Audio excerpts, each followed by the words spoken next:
Hello दोस्तों, नमस्कार। आपका स्वागत है द क्लास टाइम में। और आज हम लाए हैं भारत में राष्ट्रवाद का चैप्टर नंबर 2 का पार्ट 4। तो ये बच्चों पार्ट 4 है और इस पार्ट 4 के अंदर आपके पास ये लास्ट पार्ट है और यहाँ पर ये चैप्टर खत्म हो जाएगा। जब ये चैप्टर खत्म हो जाएगा तो ये मत समझना कि चैप्टर खत्म हो गया। इसके बाद क्या होगा कि हम वन शॉट वीडियो लेके आएंगे। इसकी वन शॉट मतलब कि 15 से 20 मिनट में क्या होगा कि आपका ये पूरा चैप्टर आप मतलब देखोगे और आपको ना रिवाइज करने में बहुत ही हेल्पफुल होगा। उसको हम काम नाम दे देंगे कि भारत में राष्ट्रवाद को हम मतलब एक बार में देखते हैं, या फिर हम कह सकते हैं कि एक नजर में मतलब पूरा चैप्टर खत्म। तो वो भी हम करने वाले हैं, पर इससे पहले हम ये फोर्थ पार्ट खत्म करते हैं और इस चैप्टर को खत्म करते हैं। तो इससे पहले हमने बहुत कुछ पढ़ा, मतलब कि भाई प्रथम नहीं, हाँ, प्रथम विश्व युद्ध पढ़ा। फिर उसके बाद क्या क्या प्रॉब्लम हुई, फिर हिंदुस्तान और मतलब हिंदुस्तान पे क्या अत्याचार हुए ब्रिटिशों से, फिर महात्मा गांधी आए, फिर भाई क्या क्या प्रॉब्लम हुई, फिर मतलब सत्याग्रह आंदोलन हुए, असविन्य अवज्ञा आंदोलन हुए बहुत सारे, फिर उसके तर्क अलग अलग थे, फिर मतलब बंद हुए, फिर से वो हुआ, फिर से रोल अटैक हुई, वो फिर उसके बाद जलियांवाला बाग हत्याकांड। ठीक है, तो ये सब मतलब पूना पैक्ट वैक्ट है, और इसके बाद साइमन कमीशन उमीशन से लेके अब हम पहुंच चुके हैं लास्ट पार्ट। लास्ट लास्ट में देखो हम कुछ पढ़ेंगे। तो सबसे पहली बात की ना, जब सविनय अवज्ञा आंदोलन फिर से स्टार्ट हुआ, जब हमने पार्ट थर्ड में पढ़ पढ़ा था कि सविनय अवज्ञा आंदोलन की पुनः स्थापना हुई। ठीक है, तो इसको ही हम आगे देखते हैं। तो उसके बाद एक एक नई पार्टी बनी थी। देखो हम उस देखो क्या था वो, कि हिंदुस्तान सोशलिस्ट रिपब्लिकन आर्मी का गठन अनेक राष्ट्रवादियों ने स्वतंत्रता प्राप्त करने के लिए अहिंसक विधि पर विश्वास नहीं किया। वर्ष 1928 में भगत सिंह, जतिन दास और अजय घोष जैसे कुछ राष्ट्रीय नेताओं ने दिल्ली के फिरोजा शाह कोटला मैदान में एक बैठक में Hindustan socialist Republican army, Hindustan socialist Republic army S HSRA की स्थापना की। मतलब कि ये जो थे ना, ये मतलब दो दो टाइप के बंदे थे मतलब भारत की आजादी में। कौन कौन से थे उसमें, एक एक गरम दल था और एक मतलब नरम दल। तो जो ये बंदे थे ना, ये गरम दल थे। मतलब कि ना ये ना मतलब अहिंसा पे मतलब विश्वास नहीं करते थे, ये गांधी जी पे विश्वास नहीं करते थे कि मतलब कि हम मतलब बैठे बैठे और ये सिर्फ आंदोलन करते करते हम जीत जाएंगे। इनको कुछ मतलब ये कहते थे कि मतलब खून के बदले खून। ठीक है, मतलब ये इस टाइप के बंदे थे। मतलब कि बिना कुछ किए हम मतलब हम आजादी नहीं पा सकते थे, इनका मानना ये था। तो ये उस तरह से करते थे, जिसमें से भगत सिंह का नाम तो आपको बहुत अच्छे से पता होगा। फिर उसके बाद क्या हुआ, विभिन्न समूहों के लिए आंदोलन का आज देखो क्या क्या था कि ना, विभिन्न सामाजिक समूहों ने विभिन्न आदर्शों या कारणों के लिए सविनय अवज्ञा आंदोलन में भाग लिया। विभिन्न सामाजिक समूहों के लिए स्वराज का अर्थ अलग था। जैसे कि जो गांव के लोग थे, मतलब ग्रामीण इलाकों में गुजरात के पटीदार और उत्तर प्रदेश के जाट जैसे कि समृद्ध किसान समुदाय सविनय अवज्ञा आंदोलन के उत्साही समर्थक थे। ठीक है, उन्होंने अपने समुदाय को एकत्रित किया और अनिच्छुक सदस्यों का बहिष्कार किया। अनिच्छुक मतलब कि जिसको मतलब जिसको इच्छा ना हो उसको उन्होंने बहिष्कार बहिष्कार किया। इनके इनके लिए स्वराज की लड़ाई भारी लगान के विरुद्ध थी, भारी लगान के विरुद्ध थी। ठीक है, जो जाट थे, पटीदार थे उनके। परंतु जब वर्ष 1931 में सविनय अवज्ञा आंदोलन को लगानों को कम किए बिना वापस ले लिया गया, तो इन्हें बड़ी क्या हुई, निराशा हुई। जिसके परिणाम स्वरूप जब 1932 में आंदोलन वापस शुरू हुआ सविनय अवज्ञा, तो उनमें से बहुत से किसानों ने इसमें हिस्सा नहीं लिया। गरीब किसानों को जमीन के मालिकों को किराए का भुगतान करना कठिन हो गया। वह तरह के कट्टरपंथी आंदोलन रेडिकल मूवमेंट में शामिल हो गए, जो समाजवादी और कम्युनिस्ट के नेतृत्व में चल रहे थे। उन्हें आशा थी कि उन्हें किराए का कोई और भुगतान नहीं करना पड़ेगा। मतलब कि अगर वो इन पार्टियों में या फिर इन चीजों में वो शामिल होंगे, ठीक है, जो गैर थे, ठीक है, तो इससे उन्हें फायदा होगा और ना उनको मतलब रेंट नहीं पे करना पड़ेगा अपने खेत का। ठीक है, फिर क्या हुआ कि ना, व्यावसायिक हितों को एकजुट करने के लिए वर्ष 1920 में भारतीय औद्योगिक एवं व्यावसायिक कांग्रेस और वर्ष 1927 में भारत वाणिज्य एवं उद्योग परिसंघ का निर्माण किया गया।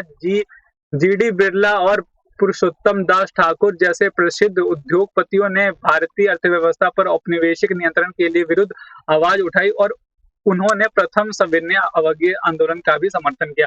तो मतलब ये देखो, सब मतलब कि जो किसान थे वो कुछ अलग कर रहे थे, जो मतलब बड़े-बड़े उद्योगपति थे वो कुछ अलग टाइप से कर रहे थे, ठीक है? तो ये था। फिर क्या है कि ना औद्योगिक श्रमिक वर्ग में ने सविनय अवज्ञा आंदोलन में नागपुर क्षेत्र को छोड़कर कहीं दूसरी जगह बड़ी संख्या में भाग नहीं लिया। मतलब सिर्फ नागपुर में ही वो भाग लिया जितने भी मजदूर थे। और इस आंदोलन की एक अन्य महत्वपूर्ण विशेषता महिलाओं की बड़े पैमाने पर भागीदारी थी और शहरी क्षेत्रों में इस आंदोलन में अधिकतर उच्च जाति की महिलाएं शामिल थी, जबकि ग्रामीण क्षेत्र में संपन्न किसान परिवार की महिलाएं ही सिर्फ शामिल थी। संपन्न परिवार मतलब शिक्षित परिवार भी कह सकते हैं। और गांधी जी से प्रेरित होकर महिलाएं राष्ट्र की सेवा करने का अपना पवित्र दायित्व समझने लगे, ठीक है? मतलब उनको कोई मतलब ये लग रहा था कि ना ये तो हमारा दायित्व है, मतलब हमें ये अपने देश के लिए कुछ ना कुछ करना चाहिए। फिर सविनय अवज्ञा की ना कुछ सीमाएं थी कि ना स्वराज की अवधारणा ने सभी सामाजिक समूहों को प्रभावित नहीं किया था। ऐसे एक समूह अप्रसिद्ध अनटचेबल था जो कि समय को 1930 के दशक के दौरान दलित कहने लगा। मतलब वो अपने आप को ही मतलब वो खुद क्या समझने लगे थे कि भाई हम अछूत हैं, ठीक है? पर लंबे समय से कांग्रेस ने दलितों को स्थानपंथियों, रूढ़िवादियों और स्वर्ण हिंदियों के भय से नजरअंदाज किया था। फिर गांधी जी ने क्या किया कि ना दलितों को हरिजन या फिर भगवान के बच्चे बताया और गांधी जी का मानना था कि अस्पृश्यता को खत्म करने के लिए मतलब अस्पृश्यता मतलब अनटचेबल को खत्म किए बिना स्वराज की 100 साल तक स्थापना नहीं की जा सकती। उन्होंने दलितों को मंदिरों में प्रवेश और उनकी सार्वजनिक कुएं, तालाब, सड़क और स्कूलों तक पहुंच बनाने के लिए सत्याग्रह किया। मतलब कि वो उन्होंने भी जो भी लोअर कास्ट के ना जो बंदे थे, जो मतलब ओल्ड टाइम में क्या था कि उनको ना कुएं का पानी पिया देते थे, ना ही वो मतलब छू सकते थे, ना ही वो स्कूल जा सकते, मतलब ना ही वो मंदिरों में जा सकते थे, कुछ इस टाइप था। तो इनके लिए गांधी जी ने सत्याग्रह आंदोलन किया और गांधी जी ने सफाई के काम को सम्मानित करने के लिए स्वयं शौचालयों को साफ किया और गांधी जी ने अछूतों के बारे में अपनी मानसिकता बदलने के लिए ऊपरी वर्ग से आग्रह किया। दलित नेताओं के निर्णय अब क्या थे कि दलित नेताओं को अपने समुदाय की समस्याओं का एक अलग राजनीतिक समाधान चाहते थे। तो डॉक्टर भीमराव अंबेडकर ने शैक्षिक संस्था में आरक्षित सीटों पर अलग निर्वाचन क्षेत्र की मांग की। मतलब भाई हमारे लिए भी सीटें होनी चाहिए, उन्होंने कहा, जिससे विधायी परिषदों के लिए दलित समुदायों का चयन किया जा सके। फिर अंबेडकर ने दलितों को वर्ग 1930 में दमित वर्ग संघ डिप्रेस्ड क्लास एसोसिएशन के संगठित किया और दलितों के लिए अलग निर्वाचन क्षेत्र की मांग के कारण दूसरे गोलमेज सम्मेलन में महात्मा गांधी, डॉक्टर भीमराव अंबेडकर के मध्य मतभेद थे। फिर उसके बाद क्या था कि ना डॉक्टर भीमराव अंबेडकर ने अंततः गांधी जी के विचारों को मतलब स्वीकार कर लिया, जिसके परिणाम स्वरूप सितंबर 1932 को पूर्ण समझौते मतलब पूना पैक्ट पर हस्ताक्षर किया गया। इसमें दमित वर्गों को प्रांतीय और केंद्रीय विधान परिषद में आरक्षित सीटें मिल गई पूना पैक्ट में 1932 में, ठीक है? लेकिन उनके लिए मतदान सामान्य निर्वाचन क्षेत्र में ही होता था। मतलब कि ना मतलब सबके जैसे नॉर्मल वो होता था, वो तो था ही, बस उनको मतलब एक सीट दे गई थी कि मतलब ये भी बंदे मतलब चुनाव में हिस्सा ले सकते हैं। फिर हिंदू मुसलमान संघर्ष, देखो भारत के कुछ मुस्लिम मतलब राजनीतिक संगठनों ने भी सविनय अवज्ञा आंदोलन में कोई रुचि नहीं दिखाई और खिलाफत आंदोलन शांत और असहयोग और खिलाफत आंदोलन शांत होने के बाद मुस्लिमों का एक बहुत बड़ा हिस्सा कांग्रेस से अलग हो गया और 1900 दशक के मध्य से कांग्रेस हिंदू महासभा जैसे हिंदू धार्मिक राष्ट्रवादी संगठनों के काफी नजदीक थी और हिंदू मुस्लिमों के मतलब मुस्लिमों के बीच संबंध खराब हो गए और दोनों समुदाय उग्र धार्मिक जुलूस निकालने लगे। मतलब हिंदू और मुस्लिम दोनों में मतलब पता है ये तो बहुत पहले से चलता आ रहा है, समझ सकते हो। और वर्ष 1930 में सर मोहम्मद इकबाल ने मुसलमानों के लिए अल्पसंख्यक राजनीतिक हितों की रक्षा के उद्देश्य से पृथक निर्वाचक की मांग की। मतलब इन्होंने भी कहा कि भाई हमें भी सीट चाहिए ताकि हम भी अपनी चीजें वहां पर उठा सके। मतलब सब अपने अपना मतलब हित के लिए ये कर रहे थे। उन्होंने अपनी इस मांग को भारत के अंदर एक मुस्लिम भारत का निर्माण कहकर उचित बताया। फिर क्या वर्ष 1928 में एम आर जयकर की अगुवाई में हिंदू महासभा के अत्यधिक विरोध के कारण यह मुद्दा हल नहीं हो पाया और अत्यधिक मुस्लिम नेता और बुद्धिजीवी को डर था कि हिंदू बहुसंघ के वर्चस्व की स्थिति में अल्पसंख्यकों की संस्कृति और पहचान खो जाएगी। मतलब उनको डर था कि मतलब हिंदुओं की ना आबादी यहाँ पर ज्यादा है तो वो नहीं चल पाएंगे। ठीक है। फिर सामूहिक अपनत्व की भावना, फिर राष्ट्रवादी भावना तब फैलती है जब जब क्या होता है विभिन्न क्षेत्रों और समुदायों के लोग सामूहिक अपनत्व की भावना विकसित करना शुरू मतलब भावना शुरू कर देते हैं। यह भावना एकजुट संघर्षों के अनुभव के माध्यम से विकसित हुई है। जैसे कि इतिहास, कथा, लोकगीत, गीत, लोकप्रिय चित्र, प्रतीक सभी के राष्ट्रवाद के निर्माण में भूमिका निभाई और यह निम्नलिखित तरीकों से स्वतंत्रता आंदोलन के दौरान भारत में देखी गई। जैसे कि सबसे पहले क्या था कि ना 1870 के दशक में ही किसी राष्ट्र की पहचान को अक्सर चित्र या छवि में दर्शाया जाता है, पर भारत ही एक ऐसा देश है जिसको भारत माता की छवि के रूप में दर्शाया जाता है, जो कि 1870 में पहली बार बंकिम चंद्र चट्टोपाध्याय ने बनाई थी और इन्होंने मातृभूमि के लिए वंदे मातरम गीत लिखा था। देखो, बंकिम चंद्र चटर्जी ने भारत माता भी कहा था और उनकी छवि भी बनाई थी और उन्होंने ही वंदे मातरम गीत भी लिखा था और बाद में यह गीत उन्होंने अपने उपन्यास आनंद मठ में शामिल किया था। आनंद मठ, ठीक है, ये सब बहुत इंपॉर्टेंट चीज है और यह गीत व्यापक रूप से बंगाल में स्वदेशी आंदोलन में गाया गया था।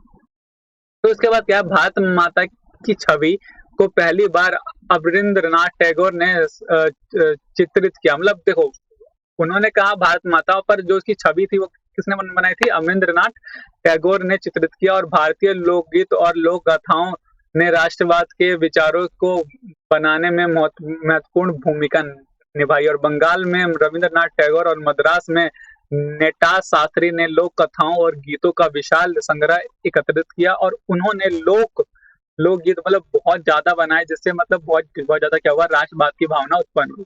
फिर क्या हुआ कि भाई पुनरुद्धार के लिए आंदोलन का नेतृत्व किया गया। फिर स्वदेशी पुनरुत्थान के लिए आंदोलन का नेतृत्व फिर से, ठीक है, फिर से मतलब कि ये मतलब अपना मतलब भारत बनाने के लिए बहुत चीजें, जैसे कि सबसे पहले क्या, स्वदेशी आंदोलनों के दौरान बंगाल में जो तिरंगा था वो लाल, हरा और पीला ध्वज तैयार किया गया था। इसमें 8 प्रांतों का प्रतिनिधित्व किया था और एक अर्धचंद्र को हिंदू और मुस्लिमों का प्रतिनिधित्व करते हुए दिखाया गया था। पर वर्ष 1921 तक गांधी जी ने स्वराज ध्वज को तैयार कर लिया गया था और यह भी एक तिरंगा जो था सफेद, हरा और लाल था, जिसके केंद्र में एक चरखा था और जो गांधी जी के आदर्शों का प्रतिनिधित्व करता था। फिर उसके बाद क्या था कि भारतीय प्राचीन इतिहास के माध्यम से राष्ट्रवाद, फिर क्या था कि राष्ट्रवाद की भावना उत्पन्न करने के लिए एक अन्य साधन इतिहास की पुण्य व्याख्या करना था और राष्ट्रवादी लेखकों ने पाठकों से आग्रह किया कि वे भारत के महान उपलब्धियों पर गर्व करें और ब्रिटिश शासन के अंतर्गत जीवन की दैनिक स्थिति को बदलने के लिए संघर्ष करें। मतलब बहुत सारी चीजें हो रही थी। फिर लोगों के एकीकरण की कुछ समस्या थी, जिसे अतीत की महिमा की जा रही थी, वह हिंदुओं का था तथा जो छवियां बनाई गई थी वे हिंदू प्रतीक थे। इसलिए अन्य संविदाओं ने लोक समय को अलग समझने लगे थे, मतलब वो अलग समझने लगे थे उससे, ठीक है। फिर निष्कर्ष क्या हुआ, फिर भारत छोड़ो आंदोलन आया, फिर उसके बाद उन्होंने छोड़ दिया। पर उसका निष्कर्ष क्या हुआ कि ना, जो भी ये पूरा हमने पढ़ा कि अंग्रेजी सरकार के विरुद्ध बढ़ता गुस्सा विभिन्न भारतीय समूहों और वर्गों को स्वतंत्रता के साझा संघर्ष की ओर आकर्षित कर रहा था। फिर महात्मा गांधी के नेतृत्व में कांग्रेस ने लोगों को असंतोष और परेशानियों को स्वतंत्रता के संगठित आंदोलन में सम्मिलित करने का प्रयास किया और उसके बाद भारत क्या हुआ, आजाद हुआ। ठीक है, पर इसको हम और इम्पोर्टेंट पॉइंट्स से हम जो इसका वन शॉट वीडियो आएगी उसको देखना और उसके अंदर पूरा चैप्टर मतलब कंप्लीट है। कंप्लीट क्या मतलब, यहाँ पर आपका चैप्टर खत्म होता है। ठीक है, मेनली ये ठीक है, तो आशा करता हूँ कि आपको ये वीडियो वैसे पसंद आई होगी, तो प्लीज़ हमारे चैनल को लाइक, शेयर, सब्सक्राइब ज़रूर करें, पर इसका वन शॉट वीडियो देखना ना भूलें, जो कि एक पूर्ण रूप से मतलब क्या होगा कि ना स्टार्टिंग से लेके एंड तक में जो भी हुआ है उस चैप्टर में होगा, कि मतलब कि ना मतलब प्रथम विश्व युद्ध से और भारत छोड़ो आंदोलन से लेके भारत आज़ाद हुआ तब तक का वो पूरा मतलब एक शॉर्ट वीडियो है 15-20 मिनट की, उसको ज़रूर देखना है। ठीक है, तो मिलते हैं अपने नए वीडियो में। टाटा, बाय-बाय।